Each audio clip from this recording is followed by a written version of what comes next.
Assalamualaikum warahmatullahi wabarakatuh. Hasan bin Abu al-Hasan Yasar al-Basri atau akrab disapa dengan Hasan al-Basri merupakan seorang guru sufi yang berasal dari Basrah, sebuah kota terbesar kedua di Irak.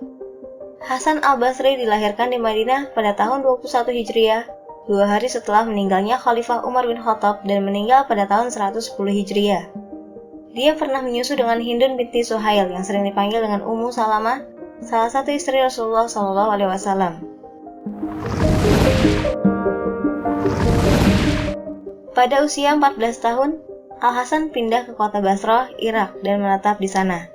Dari sinilah Al-Hasan mulai dikenal dengan sebutan Hasan al-Basri. Hasan kemudian dikategorikan sebagai seorang tabi'in atau generasi setelah sahabat.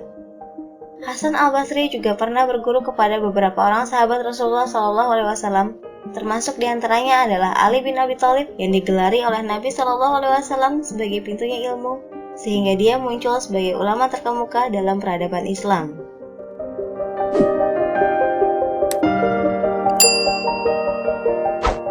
Disebutkan dalam kitab Hilya al-Awliya wa Tabaqat al-Asfiyah karya Al-Imam Abu Nuaim al-Asfahani, Hasan al-Basri merupakan sosok yang khusyuk dalam beribadah, zuhud, waro, sedikit dalam tidurnya, tidak terpengaruh terhadap gemerlap dunia, dan tidak suka meminta-minta.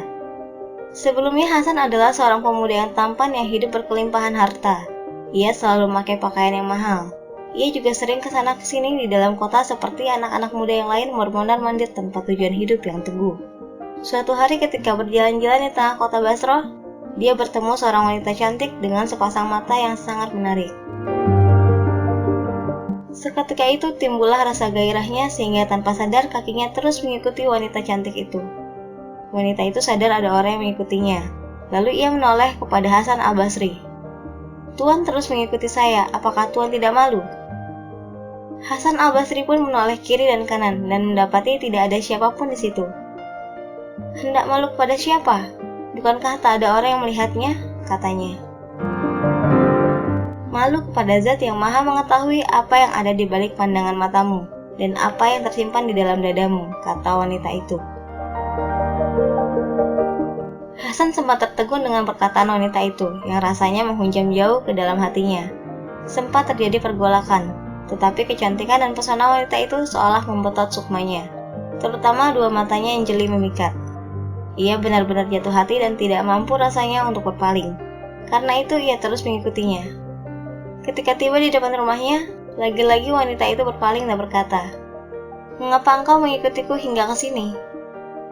Kemudian Hasan berkata, "Aku tergoda dengan keindahan dua matamu." Sesaat terdiam, kemudian wanita itu berkata, "Baiklah kalau begitu, duduklah sebentar. Aku akan memenuhi apa yang kau inginkan." Hati Hasan sangat gembira. Dikiranya wanita itu juga jatuh hati kepadanya dan akan bersedia menjadi istrinya. Bagaimanapun juga, ia seorang pemuda yang tampan dan kaya.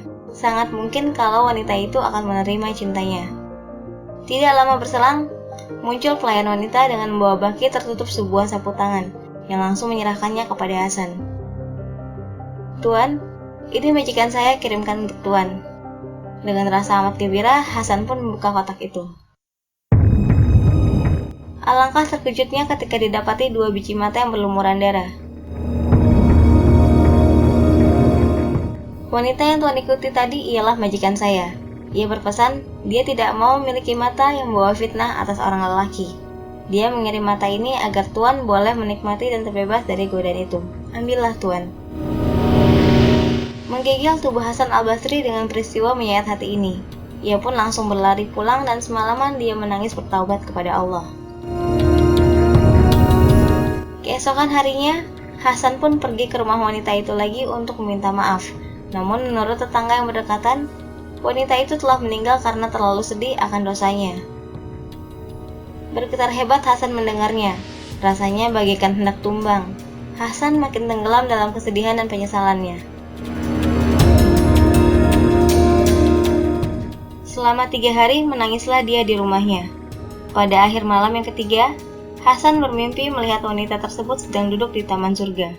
Hasan menghampirinya dan berkata, Berilah aku maaf dan kehalalan atas apa yang aku lakukan.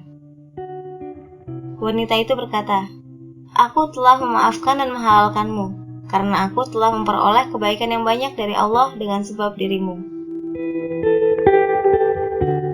Kalau benar engkau memaafkan saya, berilah saya nasihat agar saya menjadi orang soleh, jawab Hasan. Bertaubatlah waktu Tuhan sedang sendirian atau ketika banyak orang. Ingat Allah dan berzikir serta beristighfarlah dengan sungguh-sungguh pagi dan petang. Setelah terbangun dari mimpinya itu, hati Hasan menjadi lebih lega. Ia kemudian mengamalkan nasihat tersebut. Ia juga merubah total pola hidupnya selama ini. Semua harta yang dimilikinya disedekahkan di jalan Allah. Ia hidup dalam keadaan zuhud dan selalu dalam ketaatan. Memperdalam ilmu dari para sahabat Nabi SAW yang memang banyak tinggal di kota Basrah. Karunia Allah yang paling lengkap adalah kehidupan yang didasarkan pada ilmu pengetahuan. Wallahu a'lam bishawab. Semoga bermanfaat. Wassalamualaikum warahmatullahi wabarakatuh.